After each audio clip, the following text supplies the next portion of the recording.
It was 1887, the coast of Vancouver Island. A cold wind swept across Pachena Point, where a solitary lighthouse stood guard above the black water. Keeper Thomas Hale had worked there for nearly 5 years, and he'd grown used to the sounds of the sea, the low groan of waves, the distant cry of gulls, and the slow, rhythmic thud of the beacon's gears.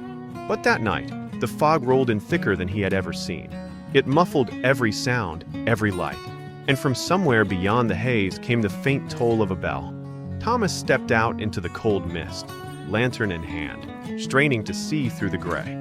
At first, he thought it was a ship in trouble, until he saw its lights. Rows of glowing lamps lined its deck, burning with a strange, yellow-white hue. The ship drifted silently, sails unfurled, gliding against the wind. Thomas raised his signal lamp, but the ship made no reply. And then, as a wave struck the rocks below, the entire vessel flickered, like the reflection of something that wasn't really there.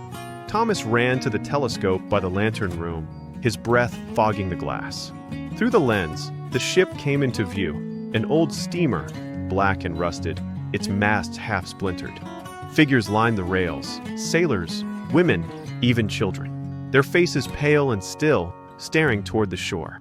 He tried to send another signal, but his hands were trembling, and that's when he saw it. One of the figures waved back. Her arm rose slowly, the motion jerky, unnatural. Her mouth moved, forming words he couldn't hear, and then, in a sudden flash of lightning, the entire ship erupted into light. The people vanished. The vessel itself began to glow, as if burning from the inside, and then, without a sound, it sank beneath the waves, disappearing into the mist. All that remained was the echo of the bell, tolling one last time. By morning, the sea was calm again.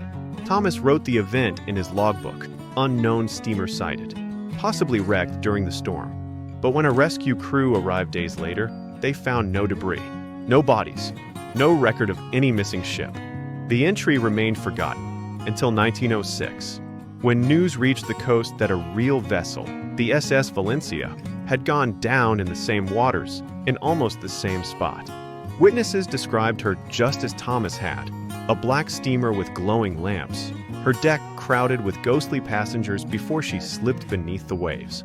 And when they read back the old logbook, one line stood out, written in Thomas's faded hand.